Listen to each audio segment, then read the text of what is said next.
Psalm chapter 137 through the Bible. Part 2. The central experience. Notice first of all the central experience of these people. By the rivers of Babylon, there we sat down. Yea, we wept when we remembered Zion.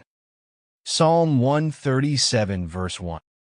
The location is all important. By the rivers of Babylon. These people have had an experience that no other people have had. From the land of Goshen to the ghettos of Europe, they have known what it is to be away from their homeland, to be in a strange land. They know what it is to go all the way from the brickyards of Egypt to Babylonian canals. They know what it is to spend time in slave labor camps. By the rivers of Babylon was one place where they were persecuted, where they performed slave labor, a place where they suffered. By the rivers of Babylon. The question arises, what were they doing there? To begin with, they had no business being there. God had put them in the promised land, and God had promised to keep them there as his witnesses as long as they were true to him. What are they doing by the rivers of Babylon? The rivers of Babylon are, of course, the canals. I think it is well accepted today that these are the people who dug those canals off the Tigris and Euphrates rivers. Those canals threaded through that section to irrigate the land. These are the people who, from sunup to sundown, wearily dug through that dry desert terrain. By the rivers of Babylon, there we sat down. What a picture of deep dejection. What a picture of despair. What a picture of dire desperation. There we sat down. What else could they do? Yea, we wept when we remembered Zion. How woebegone can you get? The Psalms are songs of praise.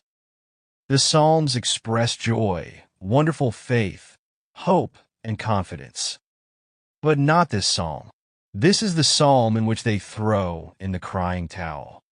Yea, we wept when we remembered Zion. This is no psalm of praise. This is a psalm of deep indigo, as blue as you can possibly get. We wept when we remembered Zion. What a contrast between Jerusalem and Babylon. Jerusalem yonder in the hills, beautiful for situation.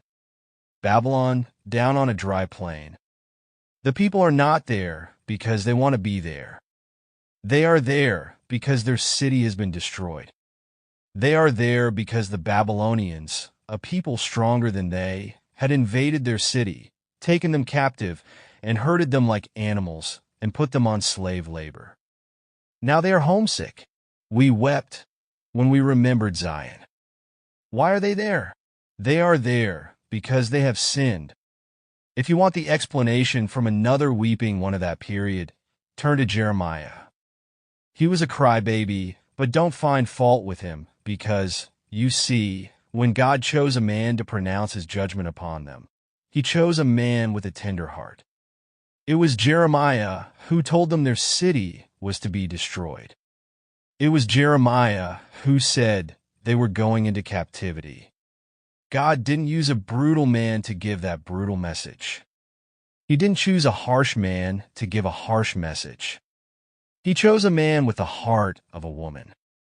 Jeremiah says, "My eyes were a fountain of tears." This message broke my heart. God sent that kind of a man so they would know how he felt about it. Listen to him in Lamentations. Jerusalem hath grievously sinned, therefore she is removed. Lamentations 1 verse 8. Why are these people down there on the banks of the canals in Babylon? They have grievously sinned. That is the reason they are there. Now listen to them. We hanged our harps upon the willows in the midst thereof. Psalm 137 verse 2. They have no heart for singing. They have quit singing now. They will not have a choir there. There won't be any song service there. They are wailing instead of singing. They have put their harps upon the willows. They won't be needing them anymore. They couldn't sing the songs of Zion by the rivers of Babylon. It was yonder at the temple in Jerusalem where they went to sing praises to God. Now by the rivers of Babylon they hanged up their harps. These instruments of praise they put up on the willow trees, weeping willows. Today there are multitudes of Christians who have put their harps on the weeping willow trees. They have lost their song. They have no harp, but they are harping just the same about this and that. Christian friend, have you lost your song? Maybe you can remember the joy you had when you first came to Christ. Have you lost your song today?